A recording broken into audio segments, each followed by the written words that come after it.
Current issues, testing, and student growth.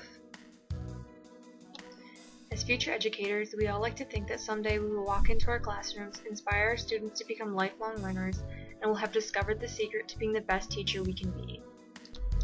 While some of those things may occur throughout our careers, there will also be some issues that affect every student, teacher, and school nationwide. We may not be facing these problems yet, but there are many current teachers who are seeing these issues on a daily basis. One such educator is Tracy Brogan. Tracy graduated from Eastern Illinois University with a bachelor's degree in elementary education and went on to receive her master's in reading education from Concordia University, Chicago. She has been teaching for 6 years and has taught 1st, 4th, and 5th grade at Serena Hills Elementary School in Flossmoor School District 161. She recently relocated to Paso Elementary in Franklin Park School District 84, where she now teaches 3rd grade. Tracy's biggest issue that she has seen in her schools for both teachers and students is testing and student growth.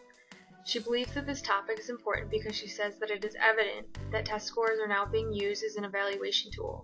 This, in turn, is naturally affecting how educators approach teaching. The problem she foresees with this is that students are now susceptible to over-testing, which could lead to burnout, and teachers are worried about losing their jobs based on these tests.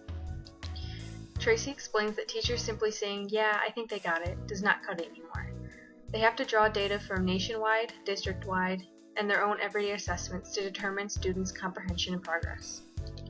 While students are arguably being overworked, some teachers are becoming more focused on teaching the anticipated test material over other information.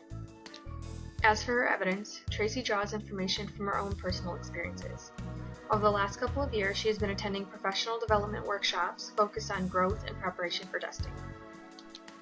She also noted that articles and letters that were sent home with her students during the previous PARCC testing time show that administration and parents are also now becoming increasingly concerned that students are being over-tested as a way to continue evaluating teachers. As for the future, Tracy does not believe that accountability and assessment will ever be going away. She expresses that while there may be some changes, teachers will have to learn to efficiently utilize the data that is presented if student growth is expected to improve. Tracy's concerns are not all that far off. In the article Testing the Joy Out of Learning, authors Sharon L. Nichols and David C. Berliner reiterate the fact that testing is doing more harm to students than it is good. Nichols and Berliner go on to reveal that some schools have even gone to the extremes with students by requiring them to recite a class pledge in which students promise to pass the test, take their school to the top, and lead them to exemplary.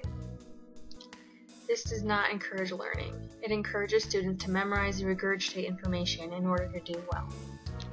Similarly to Tracy's claim, there are also findings that suggest that classroom curriculums are becoming more and more based on test-related instruction as educators start to feel the pressure of expected increases in growth from their students. While this may not be true for all teachers, some know that their job lies in the hands of their students, and they will try to do everything in their power to make sure those students are ready. David notes that a study of nationwide school districts found that teachers narrowed their curriculum and instruction to focus on tested topics and also increased their use of test-like problems and formats. While the answer may not yet be available, it is essential that a middle ground be established so that students are able to receive the enriching and diverse education that they deserve.